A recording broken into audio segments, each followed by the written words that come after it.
چمکتی ہوئی پتیلی سے گرم گرم بھاپ اٹھ رہی تھی، اس کے اندر چائے کے چھوٹے چھوٹے چھلاوے ایک دوسرے کے پیچھے شور مچاتے پھرتے تھے، اور ممنوعہ کھیل رچانے والا بڈھا موقع پر پکڑا گیا تھا۔ بیبے نے آگے بڑھ کر چولہے کی طرف دیکھا اور داؤ جی نے چوکٹھے سے اٹھتے ہوئے معذور لہجے میں کہا، چائے ہے۔ بیبے نے ایک دو ہتھڑ داؤ جی کی کمر میں مارا اور کہا، بڈھے، تجھے لاج نہیں آتی؟ تجھ پر باروں بھرے تجھے ہم بم سمیٹے، یہ تیری چائے پینے کے دن ہے؟ میں بیوہ گھر میں نہ تھی جو تجھ کو کسی کا ڈر نہ رہا؟ تیرے بامے میں کل کی مرتی آج مروں، تیرا من راضی ہو، تیری آسیں پوری ہوں۔ کسی مرنے جوگی سے جنا اور کس لیک کی ریکھا نے میرے پلے باندھ دیا، تجھے موت نہیں آتی؟ او ہوں، تجھے کیوں آئے گی؟ اس فکرے کی گردان کرتے ہوئے بیبے بیڑنی کی طرح چوکے پر چڑھی، کپڑے سے پتیلی پکڑ کر چولہے سے اٹھائی اور زمین پر دے ماری۔ گرم گرم چائے کے چھپاکے داؤ جی کی پنڈلیوں اور پاؤں پر گرے، اور وہ تیرا بھلا ہو جائے اور تیرا بھلا ہو جائے کہتے وہاں سے ایک بچے کی طرح بھاگے اور بیٹھک میں گھس گئے۔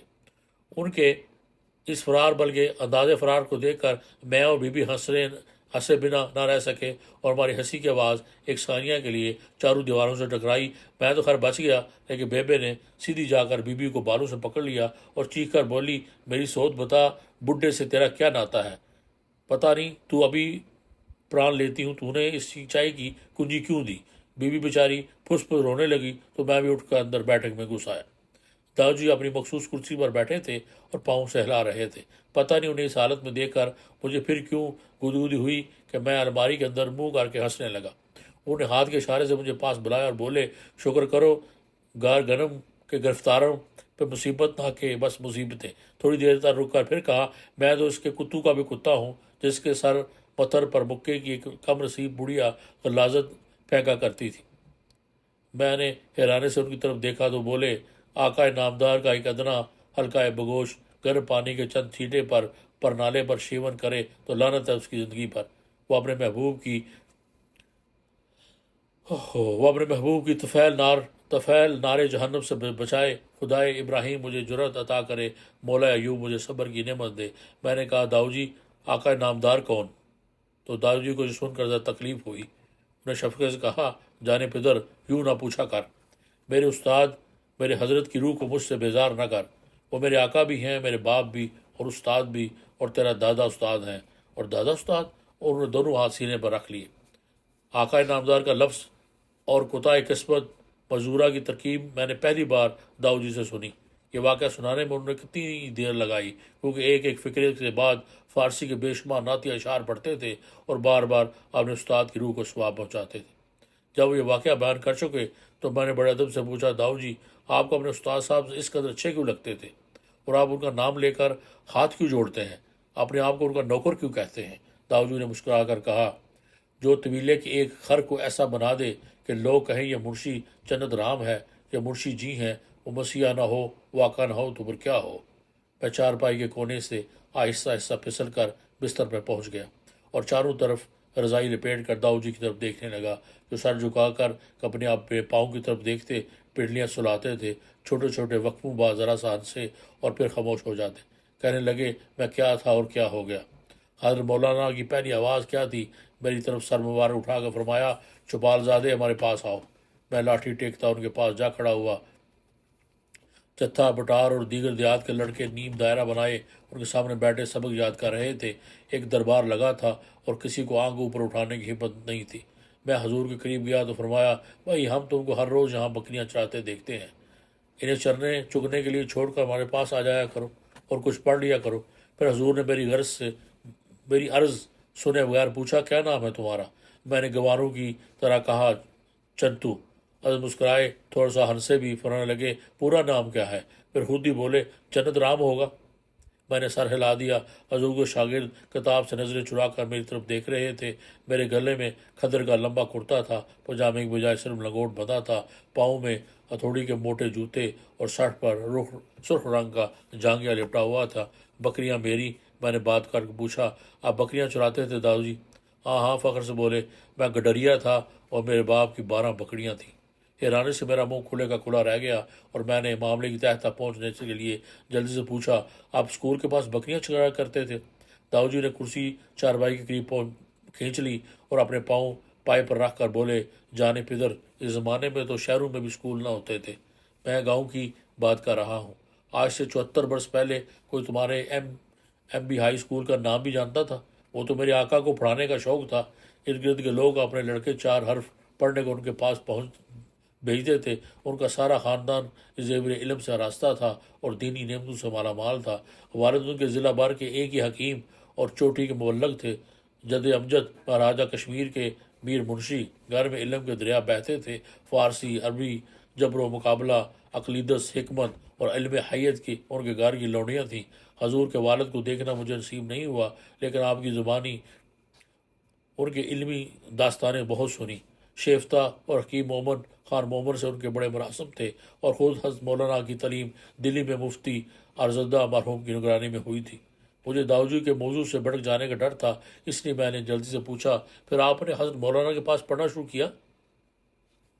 ہاں، داؤجی اپنے آپ سے باتیں کرنے لگے۔ ان کی باتیں ہی ایسی تھیں، ان کی نگاہیں ہی ایسی تھیں، جس کی طرف توجہ فرماتے تھے بندے سے ممولہ کر دیتے تھے۔ میں تو اس وقت لاٹھی زمین پر ڈال کر ان کے پاس بیٹھ گیا۔ فرمایا، اپنے بھائیوں کے پاس بوریے پر بیٹھو۔ میں نے کہا، جی 18 برس دھرتی پر بیٹھ کر گزر گئے، اب کیا فرق پڑتا ہے؟ پھر مسکرا دیے۔ اپنے 24 نوکچے سے حرف اجبت کا ایک مکوہ نکالا اور بولے، الف، بے، پے اور تے، اور سبحان اللہ کیا آواز تھی! کس شفقت سے بولے تھے، کس لہجے سے فرما رہے تھے، الف، بے، پے، تے، اور داؤجی ان حرفوں کا ورد کرتے ہوئے اپنے ماضی میں کھو گئے۔ تھوڑی دیر بعد انہوں نے اپنا دایاں ہاتھ اٹھا کر کہا، ادھر ہٹ تھا، اور اس کے ساتھ مچھلیوں کا حوض۔ پھر انہوں نے بایاں ہاتھ ہوا میں لا کر کہا، اس طرف مزار عین کے کوٹھے، دونوں کے درمیان حضور کا باغیچہ تھا، اور سامنے ان کی قدیم و شاہ حویلی۔ اسی باغیچے میں ان کا مکتب لگتا تھا۔ در فیض کھلا تھا، جس کا جی چاہے آئے، نہ مذہب کی قید، نہ مسلک کی پابندی۔ میں نے کافی دیر سوچنے کے بعد بادب بلا معاوضہ قسم کا فکرہ تیار کر کے پوچھا، حضرت مولانا کا اسم گرامی شریف کیا تھا؟ تو پہلے انہوں نے میرا فکرہ ٹھیک کیا اور پھر بولے، حضرت اسماعیل چشتی رحمۃ اللہ علیہ۔ فرماتے تھے کہ ان کے والد ہمیشہ انہیں جانے جہاں کہہ کر پکارتے تھے، کبھی جانے جانا کی رائے سے مظہر جانے جانا بھی کہہ دیتے تھے۔ میں ایسی دلچسپ کہانی سننے کا ابھی اور خواہش مند تھا کہ داؤجی اچانک روکے اور بولے، سبسڈیری سسٹم کیا تھا؟ ان انگریزوں کا برا ہو یہ ایسٹ انڈیا کمپنی کی صورت میں آئے یا ملکہ وکٹوریہ کا فرمان لے کر سامنے معاملے میں کھنڈر ڈال دیتے تھے۔ سوا کے پہاڑے کی طرح میں نے سبسڈی ایری سسٹم کا سارا ڈھانچہ ان کی خدمت میں پیش کیا۔ پھر انہوں نے میز سے گرامر اٹھائی اور بولے، باہر جا کر دے کہ آگے تیری بیبے کا غصہ کم ہوا کہ نہیں۔ میں دوات میں پانی ڈالنے کے بہانے باہر گیا تو بیبے کو مشین چلاتے اور بیبی کو چوکا صاف کرتے پایا۔ داؤجی کی زندگی میں بیبے والا پہلو بڑا ہی کمزور تھا۔ وہ جب دیکھتے کہ گھر میں مطلع صاف ہے اور بیبے کے چہرے پر کوئی شکر نہیں تو پکار کر کہتے، سب ایک ایک شعر سناؤ۔ پہلے مجھ سے تقاضا کرتے اور میں چھوڑتا ہی کہتا، لازم تھا کہ دیکھو میرا رستہ کوئی دن اور، تنہا گئے کیوں اب رہو تنہا کوئی دن اور۔ اس پر تالی بجاتے اور کہتے، اولی شعر نہ سنوں گا، اردو کم سنوں گا اور مسلسل نظم کا ہرگز نہ سنوں گا۔ میں کہتا، مجھے سوچنے دیجیے۔ اتنے میں بی بی سنائے۔ بی بی بھی میری طرح اکثر اس شعر سے شروع کرتی، شنیدم کہ صدا پور دم در کشید، چو خسرو برا شمس قلم رخشید۔ اس پر داؤجی ایک مرتبہ پھر آرڈر پکارتے۔ بی بی کینچی رکھ کر کہتی، شورے شد داز خوب عدم چشم کشدیم، دیدم کے باقی ست شب فستنا غنودیم۔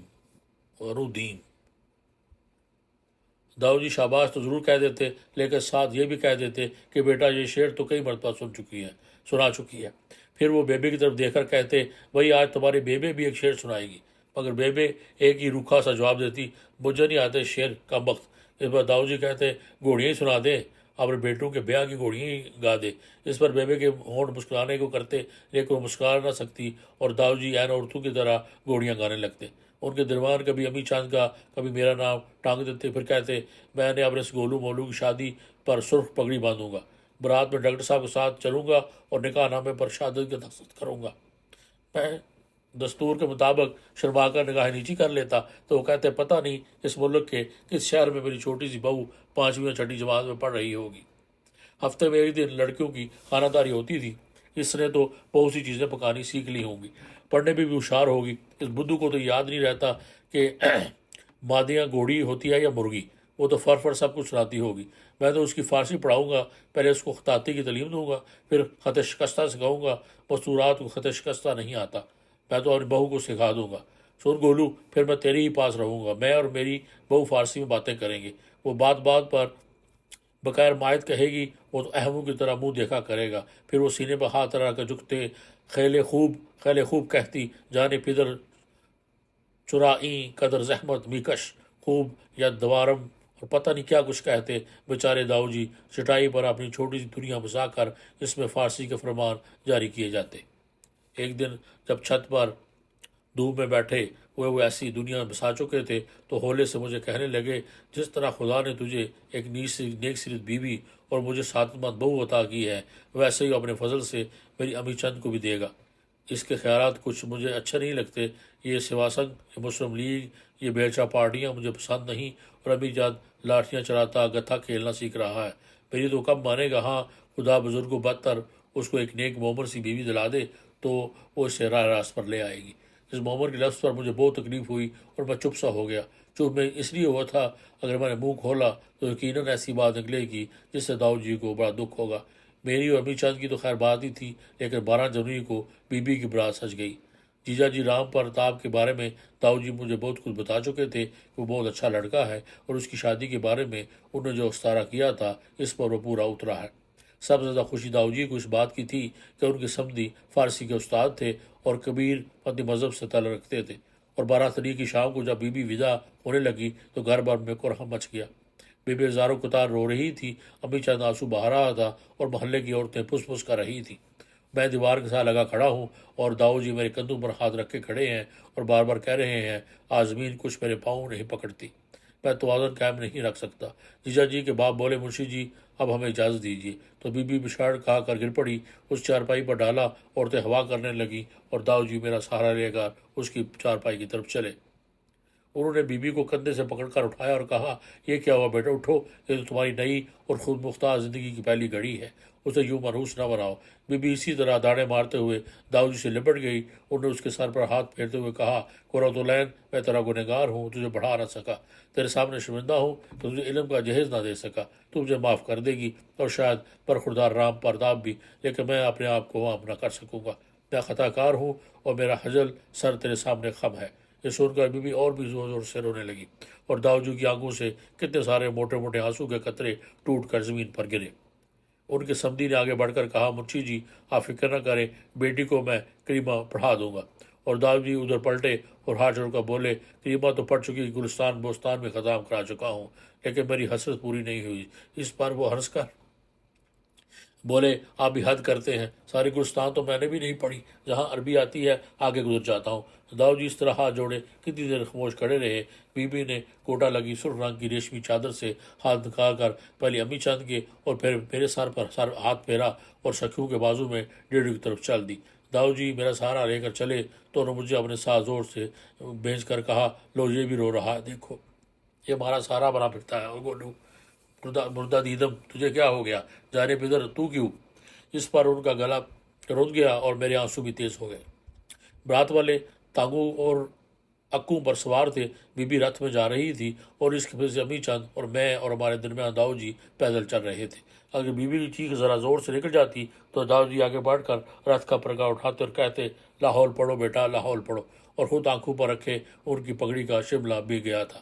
رانو ہمارے محلے کا بڑا ہی کثیف سا انسان تھا، پدی اور کینہ پرور، اس کی طبیعت میں کوٹ کوٹ کا بھری تھی۔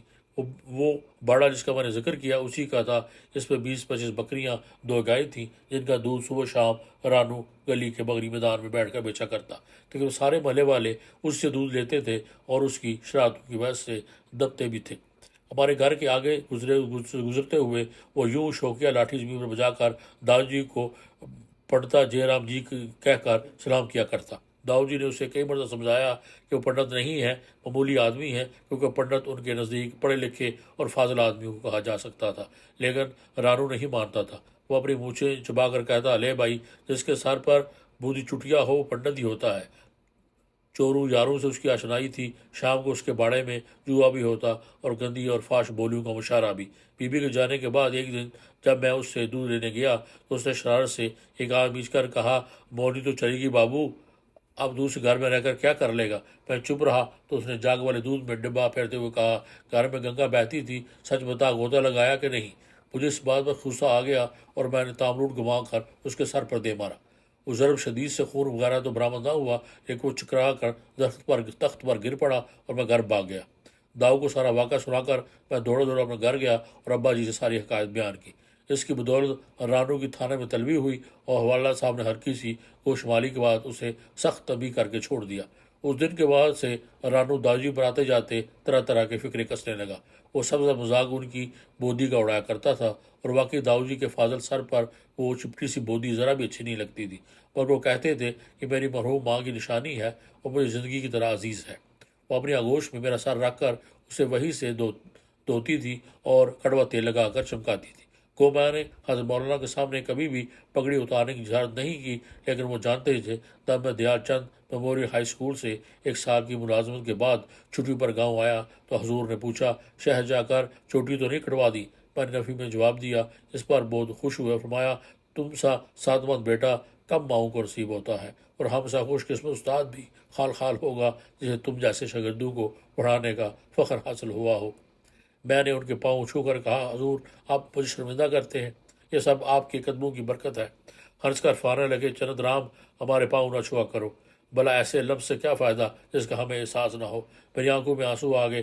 میں نے کہا کہ مجھے بتا دے کہ بندر پھاڑ کر آپ کے لیے دوائی نکال لاؤں، اپنی زندگی کی خیرات حضور کی ٹانگوں کے لیے نظر کروں، لیکن میرے بس میں نہیں چلتا۔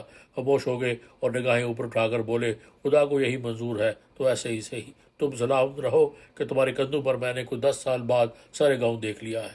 داؤد جی گزرے ایام کی تہہ میں اترتے ہوئے کہہ رہے تھے، میں صبح سویرے حویلی کی ڈیوٹی میں جا کر آواز دیتا، خادم آ گیا، مستورات ایک طرف ہو جاتی تو حضور سین سے آواز دے کر مجھے بلاتے اور میں اپنی قسمت کو سراہتا، ہاتھ جوڑے جوڑے ان کی طرف پڑتا، پاؤں چھوتا اور حکم کا انتظار کرنے لگتا۔ وہ دعا دیتے، میرے والدین کی خرید پوچھتے، گاؤں کا حال دیات فرماتے اور پھر کہتے، لو بھائی چرند رام، اب اس گناہوں کی کٹری کو اٹھا لو۔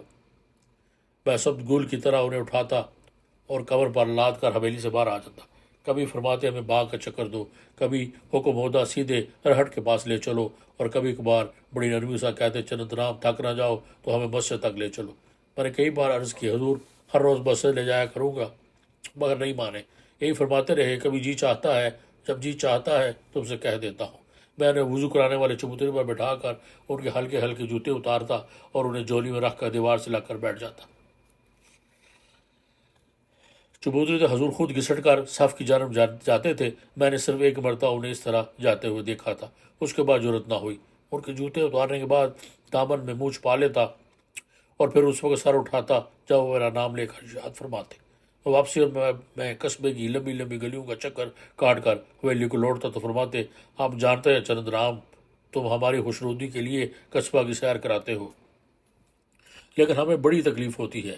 ایک تو تم پر لدا لدا پھرتے ہیں اور دوسری طرف تمہارا وقت ضائع کرتا ہوں، اور حضور سے کون کہہ سکتا کہ آقا یہ وقت ہی میری زندگی کا نقطہ عروج ہے اور یہ تکلیف ہی میری حیات کا مرکز ہے۔ آپ تو فرماتے تھے کہ لدا لدا پھرتا ہوں، اور مجھے یہ محسوس ہوتا تھا کہ ایک ہوا ہے جس نے اپنا سایہ بیز میرے لیے وقف کر دیا ہے۔ جس دن میں نے سکندر نامہ زبانی یاد کر کے انہیں سنایا، اس قدر خوش ہوئے کہ گویا ہفت تکلیم کی بادشاہی نصیب ہو گئی ہو۔ دین و دنیا کی ہر دعا سے مجھے مالا مال کیا، دست شفقت میرے سر پر پھیرا اور جیب سے 1 روپیہ نکال انعام دیا۔ میں نے اسے حجر اسود جان کر بوسہ دیا، آنکھوں سے لگایا اور سکندر کا افسر سمجھ کر پگڑی میں رکھ لیا۔ دونوں ہاتھ اوپر اٹھا کر دعائیں دے رہے تھے اور فرما رہے تھے، جو کام ہم سے نہ ہو سکا وہ تو نے کر دکھایا، تو نیک ہے، خدا نے سعادت تجھے نصیب کی۔ چند رام تیرا موسی چوپا کا پیشہ ہے، تو شاہ بدخواہ کا پیرو ہے، اس لیے خدا عز و جل تجھ پر برکت دیتا ہے، وہ تجھے اور بھی برکت دے گا، تجھے اور کشاکش میسر آئے گی۔ داؤد جی یہ باتیں کرتے کرتے سار گھٹنوں میں رکھ کر خاموش ہو گئے۔ میرا امتحان قریب آ رہا تھا اور داؤد جی سخت ہوتے جا رہے تھے۔ انہوں نے میرے ہر فارغ وقت پر کوئی نہ کوئی کام پھیلا دیا تھا۔ ایک مضمون سے عہد بھر ہوتا تھا تو دوسرے کتابیں نکال کر سر پر سوار ہو جاتے۔ پانی پینے اٹھتا تو سائی کی طرح ساتھ چلتے آتے، اور نہیں تو تاریخ سن کے سن ہی پوچھتے جاتے۔ شام کے وقت اسکول پہنچنے کا انہوں نے وتیرہ بنا لیا تھا۔ ایک دن میں اسکول کے بڑے دروازے سے نکلنے کے لیے بجائے بورڈنگ ہاؤس کی راہ کھسک گیا تو انہوں نے جماعت کے کمرے کے سامنے آ کر بیٹھنا شروع کر دیا۔ میں چڑچڑا اور ضدی ہونے کے علاوہ بس زبان بھی ہو گیا تھا۔ داؤ جی کے بچے گویا میرا تکیہ کلام بن گیا تھا، اور کبھی کبھی جب ان کی یا ان کے سوالات کی سختی بڑھتی جاتی تو میں نے کتے کہنے سے بھی نہ چوکتا۔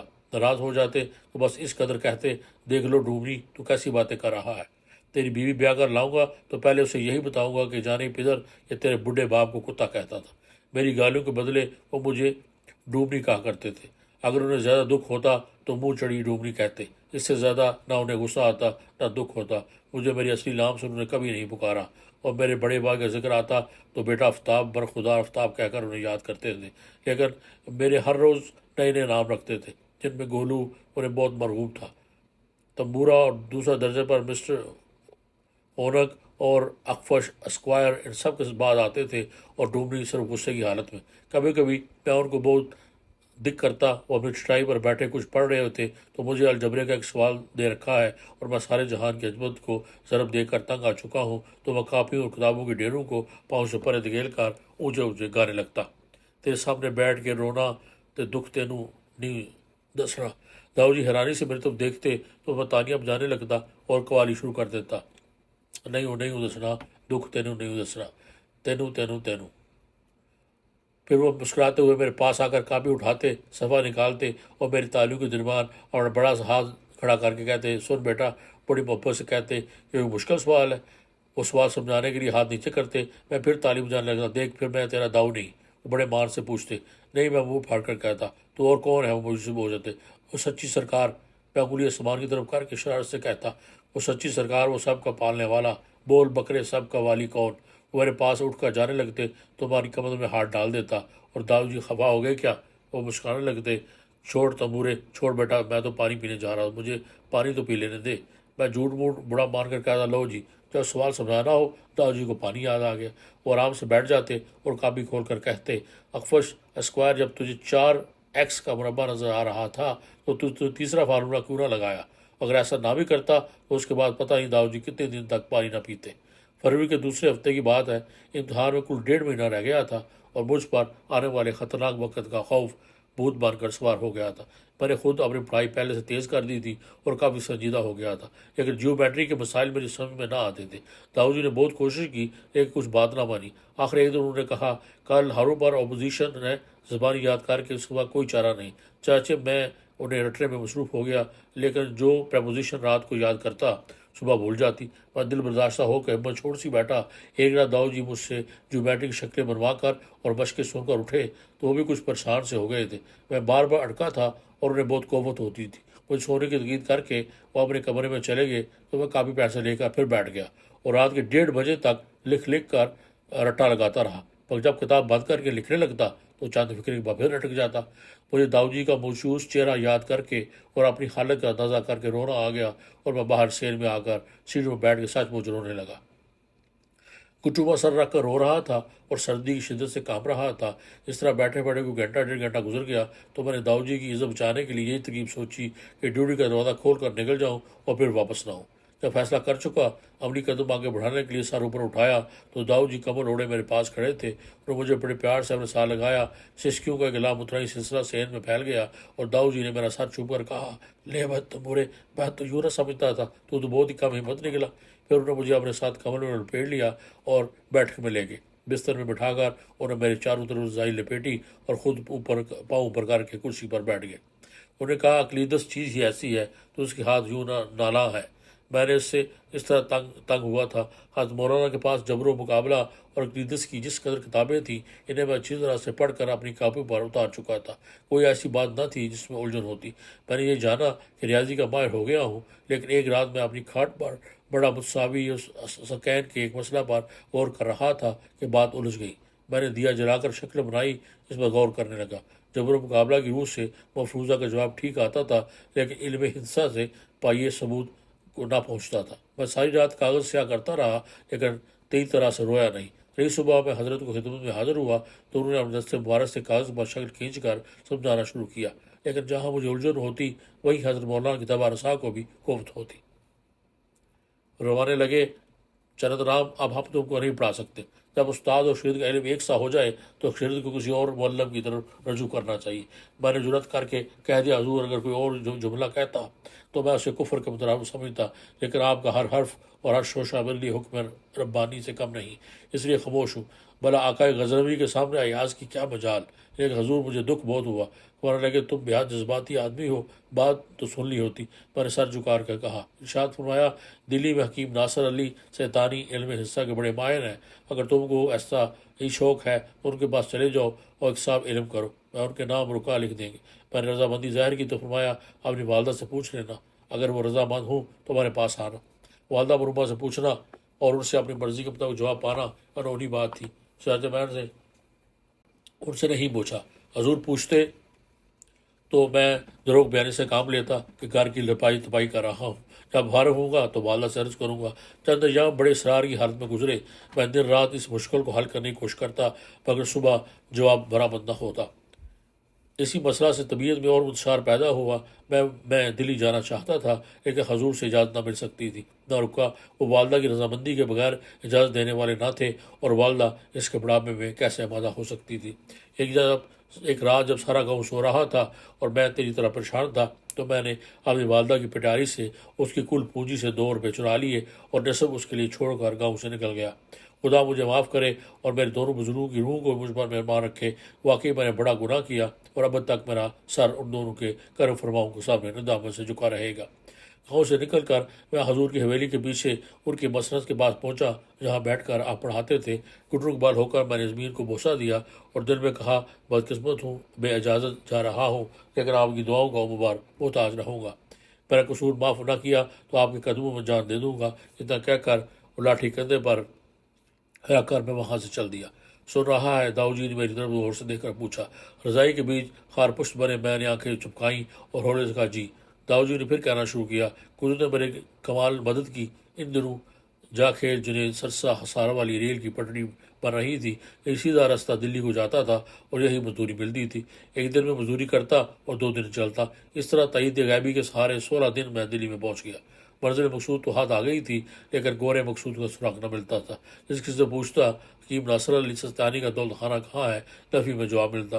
2 دن ان کی تلاش جاری رہی لیکن پتہ نہ پا سکا۔ قسمت جاور تھی، صحت اچھی تھی، انگریزوں کے لیے نئی کوٹھیاں بن رہی تھیں، وہیں کام پر جانے لگا۔ شام کو فارغ ہو کر حکیم صاحب کا پتہ معلوم کرتا اور رات کے وقت ایک دم شالہ میں کھیس پھینک کر گہری نیند سو جاتا۔ مصر مشہور ہے۔ آخر ایک دن مجھے حکیم صاحب کی جائے رہائش معلوم ہو گئی اور پتھر پھوڑوں کے محلے کی ایک تیر اتار گلی میں رہتے تھے۔ شام کے وقت میں ان کی خدمت میں حاضر ہوا۔ ایک چھوٹی سی کوٹری میں فروکش تھے، چند دوستوں سے اونچے اونچے گفتگو ہو رہی تھی۔ میں جوتے اتار کر دہلیز کے اندر کھڑا ہو گیا۔ ایک صاحب نے پوچھا کون ہے؟ میں نے سلام کر کے کہا حکیم صاحب سے ملنا ہے۔ حکیم صاحب دوستوں کے حلقے میں سر جھکائے بیٹھے تھے اور ان کی پشت میری طرف تھی۔ اس طرح بیٹھے پڑے بولے، اس میں گرامی میں نے حاجہ کو کہا پنجاب سے آیا ہوں، اور میں بات پوری نہ کر پایا تو زور سے بولے اور چند رام ہو۔ میں کچھ جواب نہ دے سکا۔ فرمانے لگے مجھے اسماعیل کا خط ملا ہے، لکھتا ہے شاید چند رام تمہارے پاس آئے، ہمیں بتائے بغیر گھر سے فرار ہو گیا ہے اور اس کی مدد کرنا۔ میں اسی طرح خاموش کھڑا رہا اور پاٹدار آواز میں بولا، میاں اندر آ جاؤ، کیا چھپ کر دروازہ رکھا ہے؟ میں ذرا آگے بڑھا تو بھی وہ میری طرف نہ دیکھا اور ویسے ہی اور اسے نو کی طرح بیٹھے رہے۔ پھر قدرے تحکمانہ انداز میں کہا پر خدا بیٹھ جاؤ۔ میں وہیں بیٹھ گیا تو آپ نے دو سے فرمایا بھائی ذرا ٹھہرو، مجھے اس سے 2 ہاتھ کر لینے دو۔ پھر حکم ہوا بتاؤ انسان کا کون سا مسئلہ تمہاری سمجھ میں نہیں آیا؟ میں نے ڈرتے ڈرتے عرض کی تو انہوں نے اس طرح کندھوں کی طرف اپنے ہاتھ بڑھائے اور آہستہ آہستہ کرتا یوں اوپر کھینچا کہ ان کی کمر برہنہ ہو گئی۔ پھر فرمایا بناؤ اپنی انگلی سے میری کمر پر متساوی ساقین۔ پھر مجھ پر سکتے کا عالم طاری تھا، نہ آگے بڑھنے کی ہمت تھی نہ پیچھے ہٹنے کی طاقت۔ یہ لمک بعد بولے میاں جلدی کرو، نہ بینا ہوں، کاغذ قلم کچھ نہیں سمجھتا۔ میں ڈرتے آگے بڑھا اور ان کی چوڑی چکلی کمر پر کانپتے ہوئے انگلی سے مستضاوی ساقین بنانے لگا۔ جب غیر مری شکل بن چکی تو بولے اب نکتا اس سے خط بے جی پر عمودن کراؤ۔ ایک تو میں گھبرایا ہوا تھا، دوسرا وہاں کچھ نظر نہ آتا تھا۔ یوں ہی اٹکل سے میں نے مقام پر انگلی رکھ کر عمودن کرنا چاہا تو تیزی سے بولے بولے ہے کیا کرتے ہو، یہ نقطہ سین ہے کیا؟ پھر خود ہی بولے آہستہ آہستہ عادی ہو جاؤ گے، بائیں کندھے سے کچھ 6 انگلی نیچے نقطہ سی ہے اور وہاں سے خط کھینچو۔ اللہ اکبر، اللہ کا علم تھا، کیا آواز تھی اور کیسی تیز فہم وہ بول رہے تھے، اور میں خود بیٹھا تھا، یوں لگ رہا تھا کہ ابھی ان کی آخری جملے کے ساتھ نور کی لکیریں مساوی سکاگین بن کر ان کی کمر پر ابھر آئیں گی۔ پھر داؤ جی دلی کے دنوں میں ڈوب گئے، ان کی آنکھیں کھلی تھیں، میری طرف دیکھ رہے تھے لیکن مجھے نہیں دیکھ رہے تھے۔ میں نے بے چین ہو کر پوچھا پھر کیا ہو داؤ جی؟ انہیں کرسی اٹھتے ہوئے کہا رات بہت گزر چکی ہے، اب تم سو جاؤ، پھر بتاؤں گا۔ بس جی بچے کی طرح ان کے پیچھے پڑ گیا۔ انہوں نے کہا پہلے وعدہ کرو آئندہ مایوس نہیں ہوگے۔ چھوٹی چھوٹی پرپوزیشنوں کو بتاشا سمجھے گا۔ میں نے جواب دیا حلوا سلوں آپ فکر نہ کریں۔ انہوں نے کھڑے ہو کر کمبل لپیٹتے ہوئے کہا پر مقصد یہ کہ میں ایک سال کیم صاحب کی حضوری میں رہا اور اس بحر علم سے چند قطرے حاصل کر کے اپنی کور آنکھوں کو دھویا۔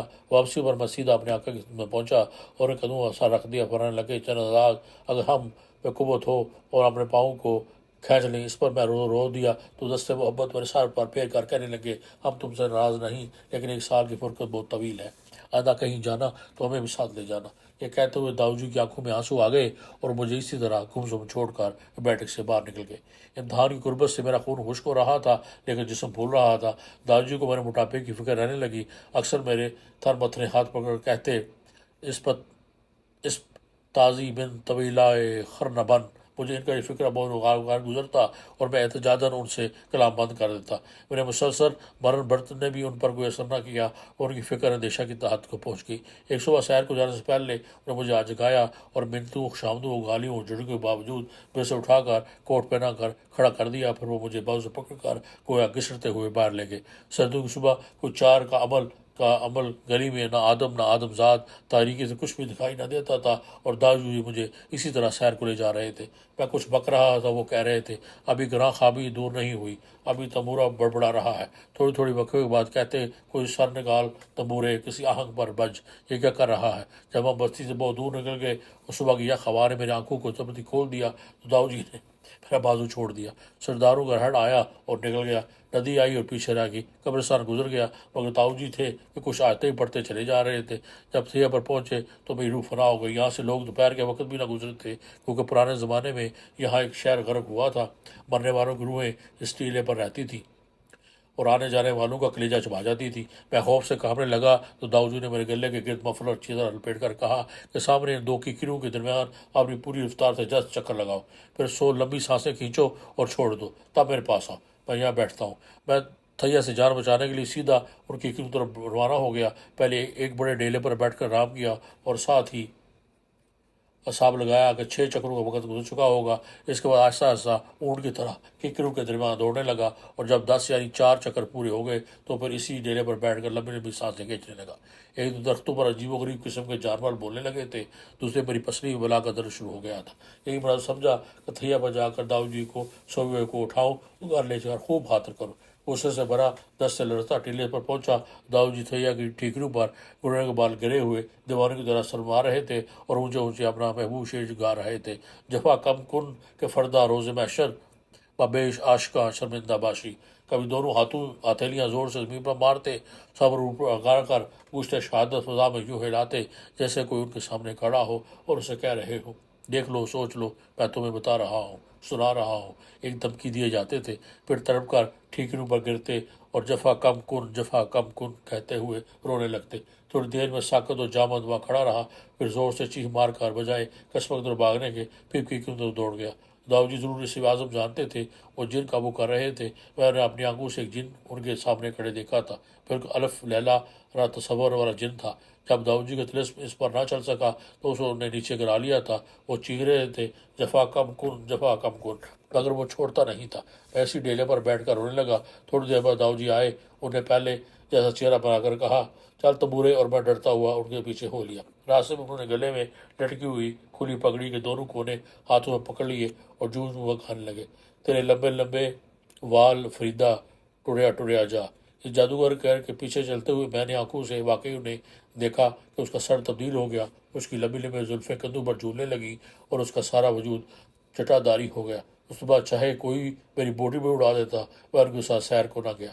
اس واقعے کے چند دن کے بعد قصہ ہے کہ ہمارے گھر میں مٹی کے بڑے بڑے ڈیلے